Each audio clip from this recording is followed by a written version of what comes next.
Do you sometimes feel like this and you don't have any idea why, and you feel guilty because you have a good life and you have a good family and you have nice kids or whatever the situation is, and you know that you have every reason to feel happy, but you don't, and you don't know why, and then you feel even more guilty because you don't feel happy and you feel like you should feel happy?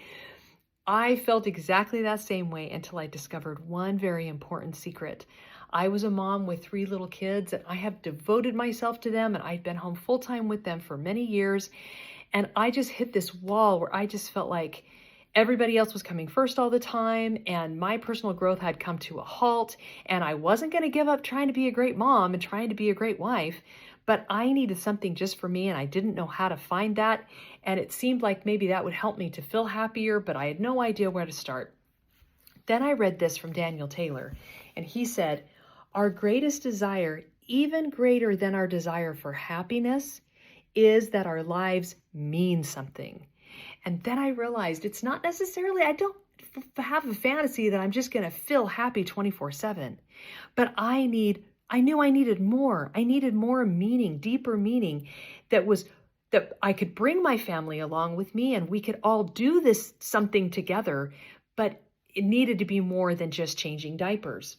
And then he said, "This desire for meaning is the originating impulse of story." This is why we tell stories. This is why we make our life into a story. And this secret that we need meaning and that meaning comes from story is a very key component to everything that I do, because I teach the 7 laws of life mission.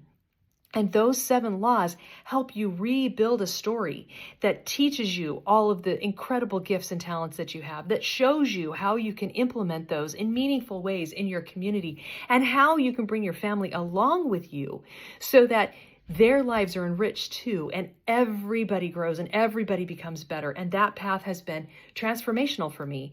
It has just made all the difference that I am sculpting a new story and generating greater meaning in my life as I live these 7 laws of life mission. And I would love for you to have a copy of a cheat sheet of these 7 laws of life mission. So go on over to themissiondrivenmom.com and grab your copy of those 7 laws of life mission, or look at the description. I'll give you a link there, and you can change the story and develop greater meaning, which will lead to greater joy and fulfillment and happiness.